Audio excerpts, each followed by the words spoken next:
Our community is an inviting and wonderful place to live.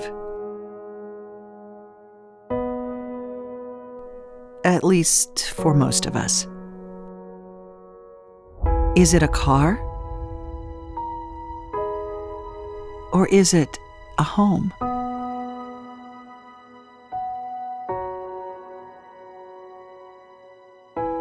There are hundreds of homeless people in Rutherford and Cannon counties. Which is why we offer shelter equal to 14,000 nights a year. Yes, sometimes even our small towns can have big city problems. As accommodating as our community is, some people get kicked to the curb, literally living their lives on the streets. Which is why we served 56,676 meals in 2018, and with our Christian heritage, filling them with more than just food. Other people lose their homes or their marriage, and their dignity isn't far behind.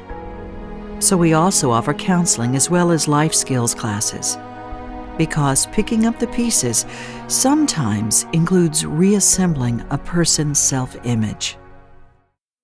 I do not know where Murfreesboro would be if we didn't have a Salvation Army here. We feed every night, 7 days a week, from 50 to 100 people off the street, a good, hot, nutritious meal. We provide beds and places to stay for about 50 people a night.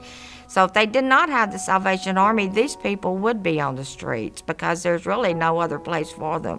There's not another shelter for men here in Rutherford County. It's not what the public thinks. They're not hobos and bums.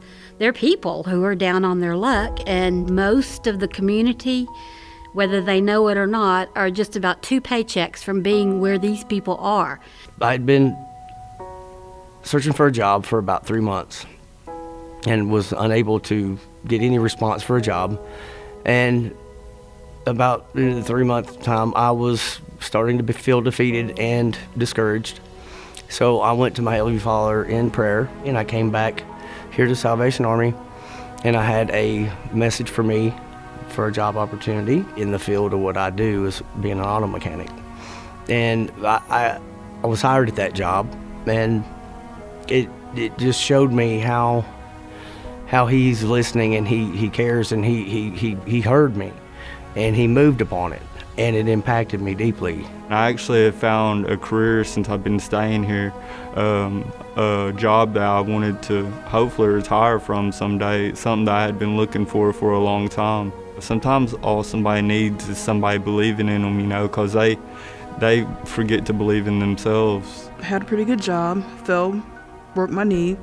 My brother was fatally hit, passed on the way to Vanderbilt, and that left me by myself. And one of my aunts and I were talking, and she said, well, hey, let's try the Salvation Army. They may be able to help you out and hopefully get you back on your feet again. It feels like home.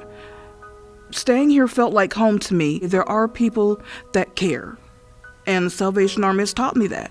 This is a place where people come here and they're provided a lot of hope, a hope that they need. Life has really hit them in a hard way, and they're down and out, and they need somebody to love on them, and a really healthy blend of love, hope, and accountability. The money you give to the Salvation Army will be a hand up for somebody to get to a higher stage of life and to be a productive citizen. I had a flat tire on my car, and my husband had always taken care of that type of thing, and it just unnerved me. And one of the residents here, he knew I was upset, and I just told him, what had happened. And he said, Miss Beverly, your husband put you here so we could take care of you. And he went out and changed my tire for me in the rain and the cold.